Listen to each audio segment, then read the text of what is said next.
Hello everyone, welcome to Topper IAS. So as part of our daily series, today also we will deal with a particular topic related to means. Actually, we are already started with the regionalism. So today's video, we will be dealing with particularly forms of regionalism. Okay. So before getting into the forms of regionalism, so basic thing, what is regionalism? So regionalism is an expression of common identity, expression of common identity and purpose. Okay, so what is this common identity? So common identity can be based on particular geographical region, particular language, religion. Okay, so these give a common identity to people of a particular area, and people believe this gives them a sense of belongingness. So positive of regionalism. So see, as a nature, we feel comfort in being belonging to something, somewhere. We belong, we have a family, so there is a belongingness, right? That gives a comfort. So on an individual scale, on societal scale also, if you belong to a society, that also gives a comfort. So belonging to a region gives a comfort to people, and it helps them to feel secure, then also protect their identities, also take pride, go back to their roots and preserve this heritage and all those things. So that is positivity of regionalism. But there is negative side of regionalism as well. So when this attachment, emotional attachment to their identity, that overrides rational thinking, and people become too much sensitivity to their own religion, they become uh, narrow minded. So they are least bothered about other people's other identities. So they are just promoting their own causes. So that is not a good thing, that is not a healthy sign. So that is a negative way of regionalism. So in today's class, we will see what are different forms of regionalism that you get to see. Okay. So the first one is with respect to secessionism. Okay. So what is secessionism? There is a call for separating from India. So you want to break away from India. Okay. So it is a form of regionalism that involves militant and fundamentalist groups advocating separation from India on the basis of ethnicity, not only in ethnicity, as any other factor as well.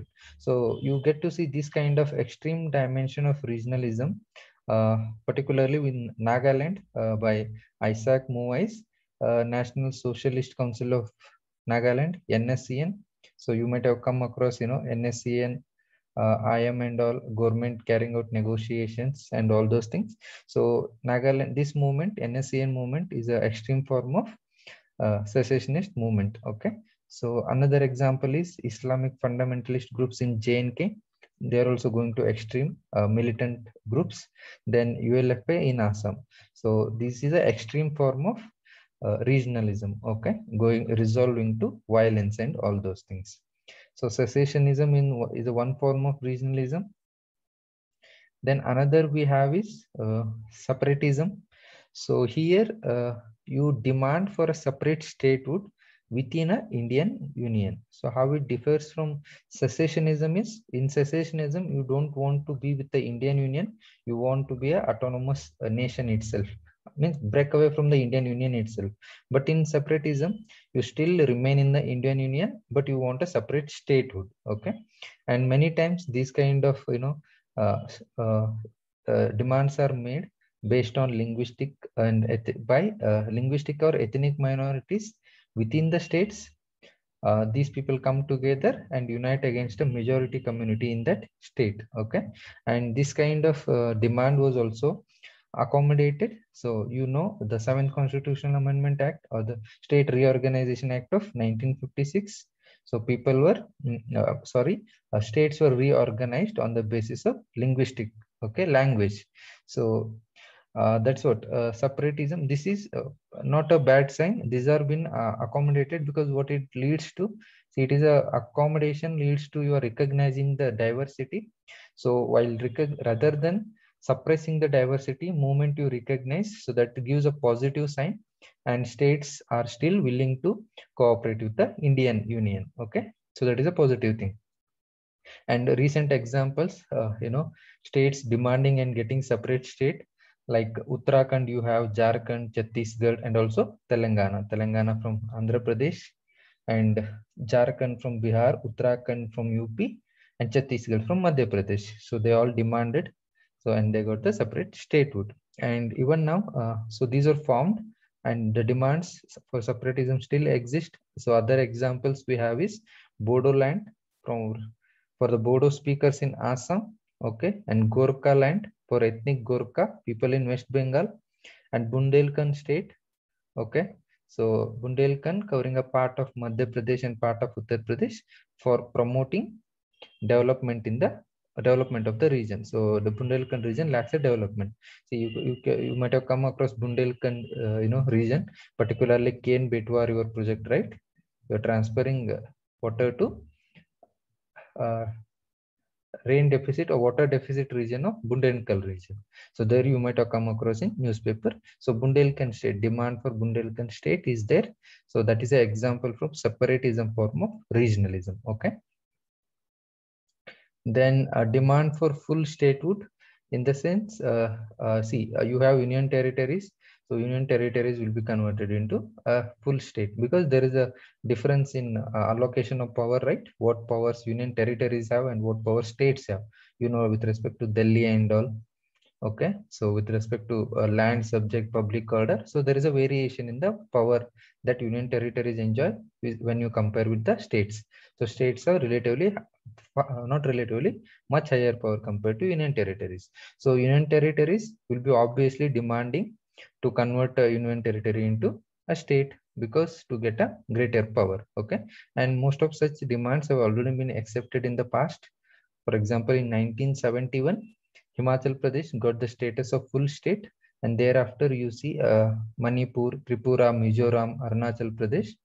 Okay, all these Sikkim got the full statehoods. Okay, so this demand is also accommodated.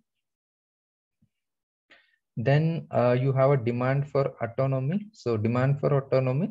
So it is, there are allegiance that increasing interference by the central government.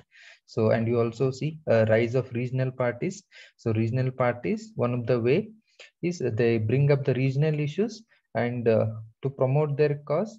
So obviously it is sometimes alleged that the center is not heeding to the needs of the region, and center is simply interfering too much. Okay, so such kind of autonomy is demanded, so that center should not interfere in the it should not go for greater interference in the region of a particular state. Rather, state government should be given a much more autonomy. So you have examples like Tamil Nadu, the DMK. So regional parties, whenever there is the issue of Hindi comes out, like National Policy of Education talked about Hindi, right? So moment there is a talk about Hindi language, the protest starts in South India, in Tamil Nadu and all. So that is what you are again, you want to preserve your autonomy. You don't want to follow that or something which is against your autonomy. So imposition of Hindi is opposed. Okay, so that is demand for autonomy. So maintenance of autonomy by the regional parties. So you see a number of regional parties. In Tamil Nadu you have DMK, you have Akali Dal in Punjab, and Telugu Desam in Andhra Pradesh, Assam Gan Parishad, and National Conference in JNK. Okay, so they will be increasingly opposing the interference tendencies of the central government. So this is also one form of regionalism. Okay, and demand for the regional autonomy within a state. Okay, so not only just state, within state also, because a number of regions are there, and there will be difference in the identities, there will be difference in the economic development, right? So people of, so example, particular region will be deprived, so variation gives them a sense of identity, and they will come together to further their cause. For example, take Maharashtra only, right? So you have Vidarbha region on the eastern side. Okay, so this area is relatively, not relatively, is very less developed compared to western part of Maharashtra, where you have coastal cities and all, Mumbai, all these things. So obviously these people feel of deprivation, and they will be demanding for greater power and all those things. So such is so I'm the example was with respect to a region within a region. So region within a state also can be deprived, so they can demand for greater autonomy. So here in some of the states, people belonging to various regions have been demanding recognition of their regional identities. So such example, so genesis of such demands particularly lies in regional imbalances resulting from inefficient planning. So for example, erstwhile J&K people of Ladakh demanded a regional status. So compared to J&K, in earlier J&K state, Ladakh region was very poorly developed, and not only with respect to development, with respect to their identities also. Ladakh region is mainly Buddhist dominated. So Jammu and Kashmir, Jammu Hindu dominated, Muslim population in Kashmir, and Ladakh was dominated by Buddhist. So not only identities, there was a deprivation in terms of economic development also. So people of Ladakh always demanded a regional status and all, and there was a council set up to Ladakh Development Council was there to look after the issues of Ladakh. Okay, like how you have Bodo Territorial Council and all those things. So that's it for today.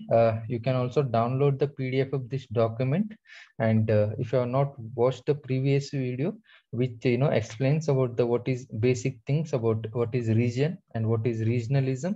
So what are the reasons and various instances of manifestations of regionalism that you get to see in India. Okay, so examples have been mentioned.